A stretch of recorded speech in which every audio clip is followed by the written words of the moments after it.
Everyone, very very good morning to all of you. I hope आप सब बहुत बहुत अच्छे होंगे दोस्तों।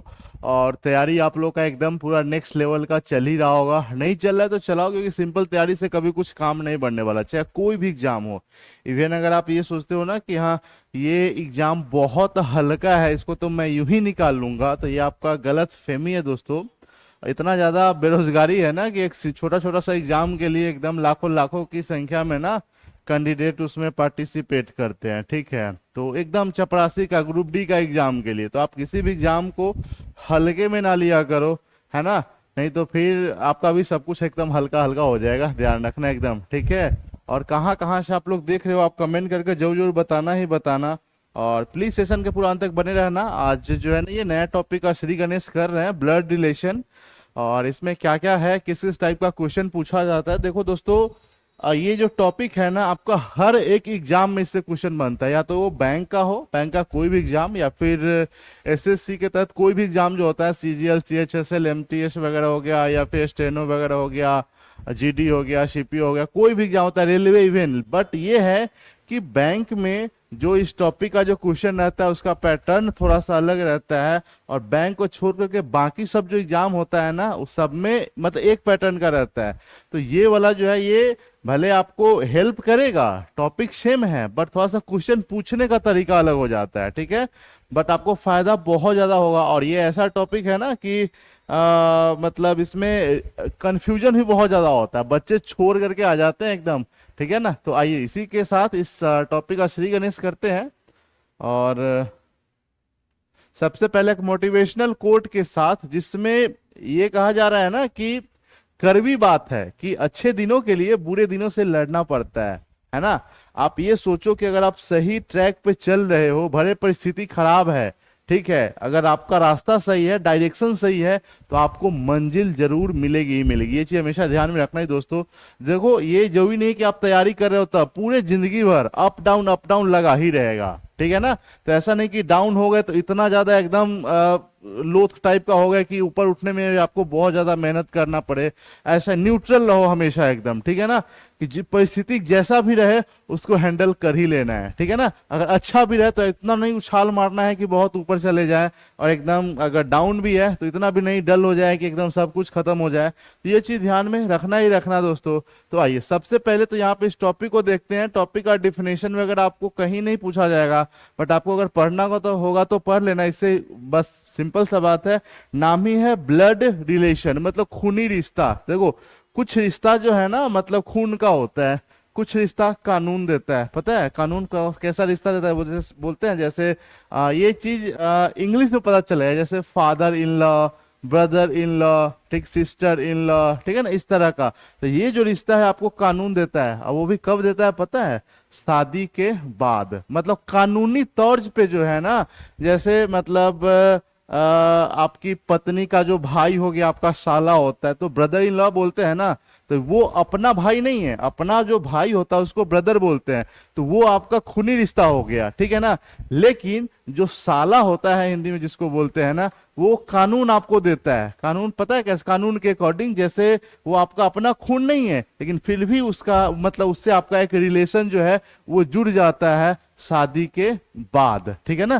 तो वही होता है, सब कुछ के बारे में एकदम पूरा डिटेल में जानेंगे दोस्तों कि कैसा कैसा रिश्ता होता है और कैसे कैसे क्या होता है नहीं होता है। इसका स्क्रीनशॉट लेना होगा तो आप ले लेना, ताकि एकदम डिफिनेशन पढ़ते रहना, बट इससे कुछ लेना देना नहीं है। आइए सबसे पहले यहाँ पे जानते कुछ कुछ टॉपिक शुरुआत करने से पहले ना, कि कैसा कैसा मतलब रिलेशन रहता है ना। सबसे पहले तो आपको ये जानना जरूरी है दोस्तों, इधर मैं हिंदी में लिख दिया हूं और इधर इंग्लिश में। जैसे अगर वाइफ ऑफ सन के बारे में बात किया जाए, ठीक है ना, वाइफ ऑफ सन के बारे में अगर बात किया जाए, मतलब जो बेटे की पत्नी होता है ना, बेटे की पत्नी को आप क्या बोलोगे, है ना। आपका बेटा जो होगा उसका जो पत्नी को आप क्या बोलोगे, तो उसको बोलते हैं, इंग्लिश में आपको लिखा रहेगा डॉटर इन लॉ, हिंदी में वही पतोहू या फिर बहू लिखा रहता है, ठीक है।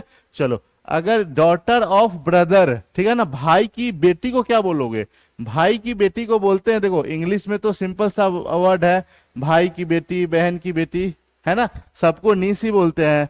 लेकिन हिंदी में जो है वो थोड़ा सा शब्द चेंज हो जाता है, भाई की बेटी को भतीजी बोलते हैं और बहन की बेटी को भांजी बोलते हैं, ठीक है ना। तो ये बहन का बेटा को भांजा, ठीक है। और लेकिन इस वाले में कहेंगे तो इसमें नेफ्यू और नीस यही चलता है, ठीक है। तो ये चीज ध्यान में रखना ही रखना। जैसे सन और डॉटर ऑफ अंकल, अगर आपका चाचा का जो बेटा या फिर बेटी, ठीक है ना, उसको कजन बोलते हैं। इतना ही नहीं, इंग्लिश में जो है दोस्तों आपको ये लिखा रहेगा, आपका चाचा, मामा, फूफा, किसी का भी बेटा बेटी होता है ना, उसको कजन ही बोला जाता है। बट ये चीज हिंदी में चेंज हो जाता है, जैसे चचेरा भाई, ममेरा भाई, चचेरी बहन, फुफेरी बहन, ममेरी बहन, मतलब इस तरह का जो शब्द है वो हिंदी में आपको देखने को मिलेगा ही मिलेगा, ठीक है ना। चलिए, हस्बैंड ऑफ सिस्टर, मतलब जो बहन का पति होता है उसको क्या बोलते हैं? जीजा बोलते हैं, जीजा जीजा, ठीक है ना।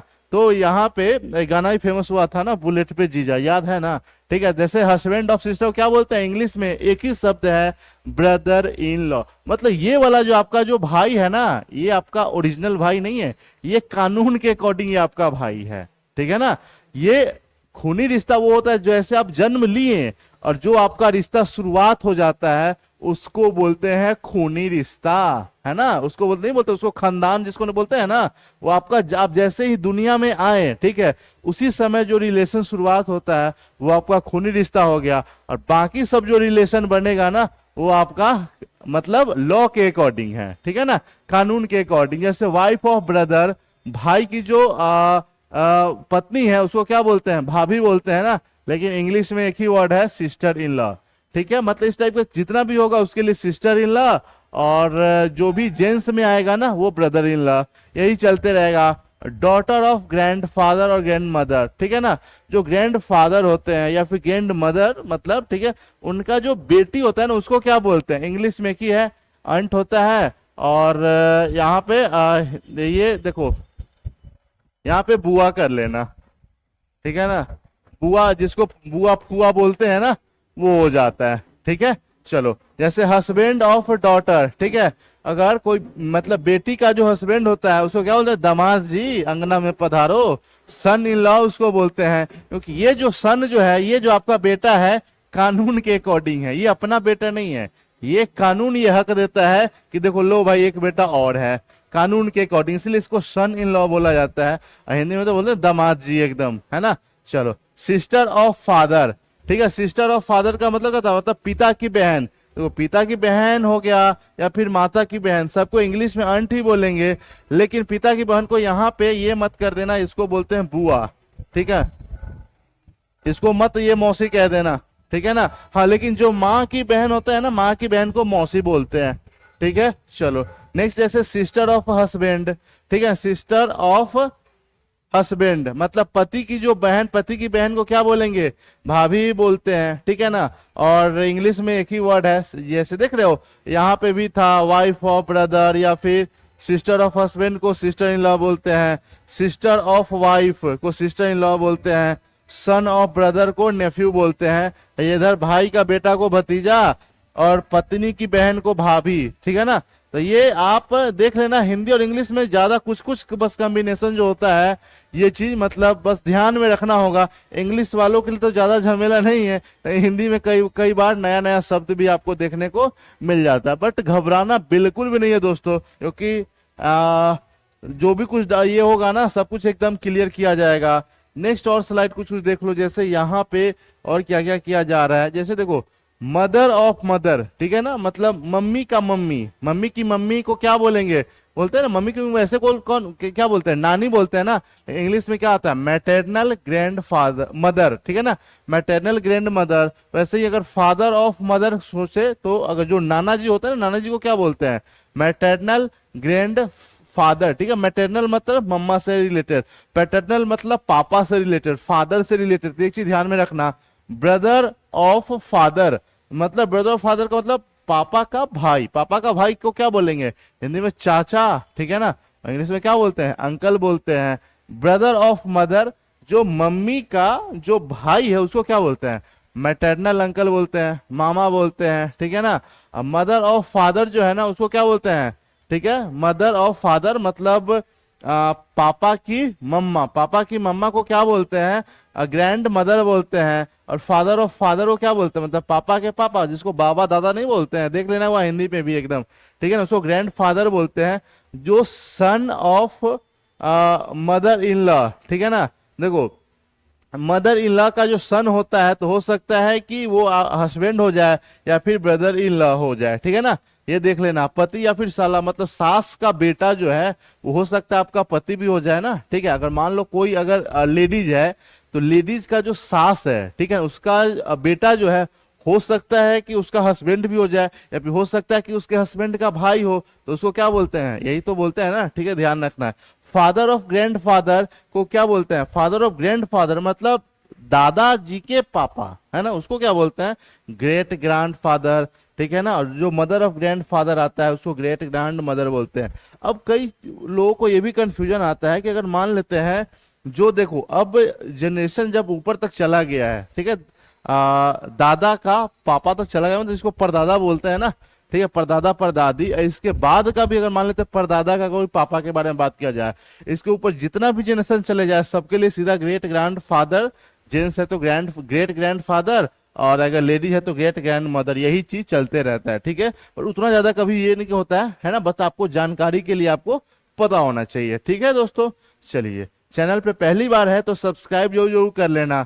अब इतना सब कुछ आपको पता चल गया, अब देखो डायग्राम वगैरह इसका क्या कैसे बनता है, ठीक है, क्योंकि देखो ये ऐसा है ना कि आप डायग्राम बना के करोगे ना तो आपका लेंदी से लेंदी भी क्वेश्चन जो है ना एकदम आसानी से बन जाएगा, ठीक है, नहीं तो फिर क्या होगा, उल्टा पुल्टा सब हो जाता है। देखो यहाँ पे जैसे अगर हम किसी मेल को दिखाएंगे ना, मेल को दिखाना होगा तो वहां पे हम स्क्वायर बनाएंगे, ठीक है ना, और जहां पे हमको फीमेल को दिखाना होगा वहां पे हम सर्कल बनाएंगे। सबसे पहले बात तो ये चीज ध्यान में रखना, जहां पे मतलब जहां पे स्क्वायर बना दिया दोस्तों वो मेल होगा, वो हमेशा पुरुष होगा, ठीक है ना, और जहां पे ये सर्कल बना देंगे, ठीक है, गोलाकार वृत्त बना देंगे ना, वो वहां पे महिला होंगी, ठीक है, इतना ध्यान में रखना। जैसे कपल के लिए, ठीक है ना, कपल जो होता है, कपल का मतलब क्या होता है, हस्बैंड वाइफ, ठीक है ना, तो हस्बैंड वाइफ का जब भी रिलेशन होगा ना दोस्तों, ठीक है ना, हस्बैंड वाइफ का जब भी रिलेशन होगा तो मतलब यहाँ पे आपको ना डबल लाइन ड्रॉ कर देना है, ठीक है, हस्बैंड वाइफ के लिए। जैसे ये अगर हस्बैंड है तो ये वाइफ है।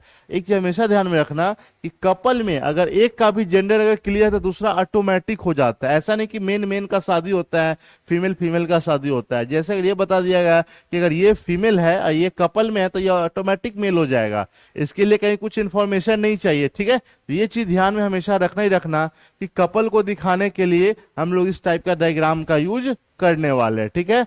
जैसे ब्रदर सिस्टर है, ब्रदर सिस्टर को दिखाने के लिए जैसे यहाँ पे ये इसका भाई हो गया और यहाँ पे ये इसकी बहन हो गई, ठीक है ना, ये मतलब ब्रदर सिस्टर को दिखा देगा। जैसे ब्रदर ब्रदर है, ठीक है ना, ब्रदर ब्रदर है तो दोनों को ऐसे करके आप बस सिंगल लाइन से कनेक्ट कर देना है, ठीक है।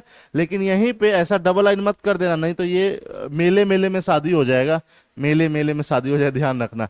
सिस्टर सिस्टर को दिखाना है दोस्तों, यहाँ पे दो गोला सीधा कर दो ना, इसको कनेक्ट कर देना है। इतना तक आपको एकदम पूरा पता चल गया होगा कि कैसे कैसे क्या सब होने वाला है। ऑल ओके है एकदम, ठीक है। चलिए नेक्स्ट स्लाइड पे आते हैं। ये लो, अब जो है दोस्तों जैसे अगर हम डायग्राम कैसे कैसे मतलब बनाना शुरू करेंगे, इतना तो पता चल गया ना। तो सबसे पहले अगर एकदम स्टार्टिंग एकदम बेसिक से चल रहे, कहीं पे लिखा हुआ है कि A is the brother of B, A जो है बी का भाई है। क्या है, ए जो है बी का भाई है। देखो कौन भाई है भाई, किसका, अच्छा इसमें जेंडर किसका क्लियर है, ये चीज हमेशा ध्यान में रखना ही रखना। जेंडर जो है, देखो ए जो है, A is the brother of B, मतलब ए जो है वो भाई है, बी के बारे में कुछ कहा ही नहीं जा रहा है। तो इसका डायग्राम जो है, ए जो है बी का भाई है, इसका मतलब है कि यहाँ पे ए हो जाएगा, यहाँ पे हो जाएगा बी।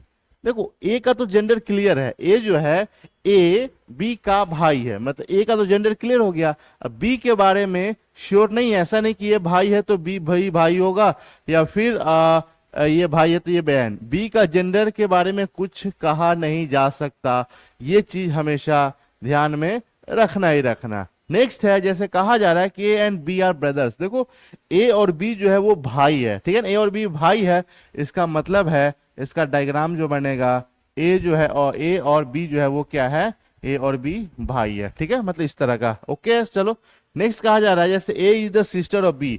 अब देखो ए जो है, A is the sister of B, इसका मतलब है, मतलब ए का तो जेंडर क्लियर है लेकिन बी का जेंडर क्लियर नहीं है। देखो अभी डायग्राम बनाना सिखा रहा है कि कैसे कैसे आपको यूज करना है। A and B are sister, देखो ए और बी जो है ना ये क्या है, सिस्टर, मतलब ए और बी जो है वो बहनें हैं। इसका मतलब है दोस्तों ए और बी दोनों का जेंडर क्लियर है, ठीक है ना, ए और बी दोनों का जेंडर क्लियर। एक चीज हमेशा ध्यान में रखना, यहाँ पे तो ए बी करके आ रहा है, बट जब कभी भी नाम भी आए ना तो नाम से कभी जेंडर मतलब क्लियर नहीं होता है, ठीक है ना, नाम से कभी जेंडर क्लियर आपको करना ही नहीं है। नहीं तो मेल नाम भी जो है ना मतलब फीमेल हो सकती है और फीमेल नाम भी मेल हो सकता है, ये चीज ध्यान में रखना ही रखना सब, ठीक है। चलो अब नेक्स्ट स्लाइड पे आते, इतना जब आपको पता चल गया, कुछ कुछ और भी है, जैसे पहले ये सब चीज सीख लेते हैं क्या कैसे नहीं। जैसे तो बोलते हैं ना A is the wife of B, सिर्फ हस्बैंड और वाइफ के ही केस में अगर एक के बारे में बता दिया गया ना कि A is the wife of B, A B की पत्नी है दोस्तों, तो देखो ए बी की पत्नी है, इसका मतलब है बी ऑटोमेटिक इसका हस्बैंड हो जाएगा। मतलब ए का तो जेंडर क्लियर हो गया लेकिन बी का नहीं, ये सिर्फ हस्बैंड और वाइफ में ही होता है, ये चीज ध्यान में रखना, ठीक है ना। ऑटोमेटिक इसका जेंडर है ना वो गॉड का वरदान है, ठीक है ना। B is the husband of A, अब जैसे बी के बारे में बता दिया गया B is the husband of A, वैसे सिंपल ए का जो जेंडर ऑटोमेटिक क्लियर हो जाएगा, ठीक है ना। A is the father of B, देखो ए इज द, जब भी फादर को दिखाना होगा ना तो देखो आप जो है ना जैसे जेंडर ये रहना, जैसे मान लो यहाँ पे आप हो, ठीक है ना, यहाँ ऐसे यहाँ पे मान लेते हैं आप हो, ठीक है, आप हो, ठीक है, आपसे मतलब आपके पापा, मतलब ये ऊपर वाले जेंडर में आ गए, यहाँ पे आ गए पापा, ठीक है ना, तो पापा का रिलेशन जो है ना इसमें पूरा चलेगा। आपसे कोई भी रिलेशन है जैसे आपका भाई बहन ये सब वाला रिलेशन इसमें चलेगा, पापा चाचा फुआ, ठीक है ना, वो वाला रिलेशन इसमें चलेगा। फिर दादा जो है ना इससे भी ऊपर आ जाएंगे, ये चीज ध्यान में रखना, दादा वाला जैसे दादा दादी, ठीक है ना, ये वाला इसमें परदादा परदादी और ऊपर चलेंगे, ठीक है। आपका जो बेटा होगा ना, बेटा वाला रिलेशन जो है ना आपका जैसे इस नीचे आ जाएगा, ठीक है ना। जैसे आपका पोता होगा तो पोता वाला रिलेशन पोता पोती वाला इसमें आ जाएगा। तो ये चीज हमेशा देख ध्यान में रखना, अपने आप को यहाँ पे रख करके देख लो, उसके बाद जो है ना मतलब आपका पापा दादा जो भी है सब ऊपर चला जाएगा, आपके बेटा पोता जो भी है वो एकदम पूरा नीचे चला जाएगा। तो वही बात कहा गया यहाँ पे कि A is the father of B, इसका मतलब ए जो है बी का क्या है, पापा है, तो A is the father of B. देखो ऐसे डायग्राम हमने बना लिया, बी का जेंडर यहाँ पे क्लियर नहीं है दोस्तों, तो ये चीज हमेशा ध्यान में रखना, क्योंकि बी के बारे में कुछ नहीं कहा गया, सीधा ए के बारे में बोला है कि ए जो है ना बी का पापा है, ठीक है ना, तो ये चीज ध्यान में रखना। B is the mother of A, इसका मतलब है बी का जेंडर क्लियर है, ए का जेंडर के बारे में कुछ कहा नहीं जा रहा है, ठीक है। ऑल ओके है, आई होप आप लोग समझ गए होंगे, ठीक है ना। चलो किसी को भी कोई डाउट होगा कंफ्यूजन होगा तो आप लोग कमेंट जरूर जरूर करना ही करना, ठीक है। और चैनल पे पहली बार तो सब्सक्राइब कर लेना। देखो यहाँ पे A is the sister in law of B, A जो है ना बी की भाभी है। देखो भाई यहाँ पे तो है कंफ्यूजन, पता है क्या, आइए देखिए, A is the sister in law, पहले तो ए का जेंडर यहाँ पे क्लियर है, ठीक है ना, ए जो है ए का जेंडर क्लियर है। एक बात बताओ, अब ए और बी का रिलेशन मतलब कैसे हो सकता है, ये चीज सोचने वाली बात है। देखो ए जो है ना हो सकता है कि ए जो है बी की भाभी है ना, A is the sister in law of B. देखो तो ए का शादी किसी के साथ हुआ होगा, ठीक है ना, ए का शादी किसी के साथ हुआ होगा, मतलब ए का जो हस्बैंड होगा ना उसका रिलेशन जो है, उसका रिलेशन किसके साथ है, ये है बी के साथ है, ठीक है ना, उसका रिलेशन मतलब इसके हस्बैंड का रिलेशन बी के साथ है। हो सकता है जैसे मान लो इसका इस तरह से बनाते हैं कि ये हो गया, इसका हस्बैंड हो गया और इसका कोई एक भाई होगा, ठीक है ना, उसकी वाइफ भी हो सकती है, अभी भी तो यही हो जाएगी ना, ए बी का क्या है भाई, भाभी है ना, ठीक है। तो ये भी ध्यान में रखना, डायग्राम ऐसे बन सकता है या फिर ऐसे बन सकता है, अभी आप ये चीज बेसिक सीख लो। B is the father in law of A, दोस्तों बी फादर इन लॉ का मतलब क्या होता है, ससुर जी की, ससुर जी, ससुर जी होता है, ध्यान रखना, ठीक है। तो जैसे बी इज द फादर मतलब बी का जेंडर क्लियर है, आजकल ये वर्ड बहुत ज्यादा ट्रेंडिंग में रहता है, ठीक है, क्यों बताना कमेंट करके। ऐसे बी का जेंडर क्लियर है कि बी मेल होने वाला है। देखो तो ससुर जी कब हो सकते हैं भाई, बी को आइए ससुर जी बनाते हैं यहाँ पे, ठीक है ना, बी यहाँ पे आ गया और बी किसका ससुर, ये मतलब ये है तो ए का, देखो तो बी का जो है ना अब यहाँ पे होता है कंफ्यूजन। देखो ए का जेंडर क्लियर नहीं है, ठीक है ना। तो बी का कोई यहाँ पे बाल बच्चा होगा, हो सकता है कि मेल भी हो जाए, हो सकता है कि फीमेल भी हो जाए, ठीक है ना। लेकिन अब इसका रिलेशन जो है ना वो ए के साथ है, ठीक है। अब आप ये ऐसे ये मान के चलना कि अगर ये मेल है तो ये ऑटोमेटिक फीमेल हो जाएगी, ठीक है ना, और ये फीमेल है तो ऑटोमेटिक मेल। दोनों केस में बी जो है ये ससुर जी बन रहा है, ठीक है। तो ये चीज डायग्राम जो है दोस्तों आपको ध्यान में रखना ही रखना है, ठीक है। मतलब यहाँ पे जो जेंडर होगा ना, इसका जेंडर के बारे में भी नहीं कहा गया है, बस इतना ही बोला गया है कि B is the father in law of A, ठीक है ना। बी जो है मतलब ए का शादी किसी के साथ हुआ होगा और उसके जो पापा है वो कौन है, वो बी है, ठीक है। ये चीज ध्यान में रखना, ठीक है। चलो अब आगे क्या बोला गया है कि A is the brother in law of B, ठीक है। जो A is the brother in law of B मतलब ए जो है बी का साला है, हिंदी में इसी तरह का लिखा रहेगा।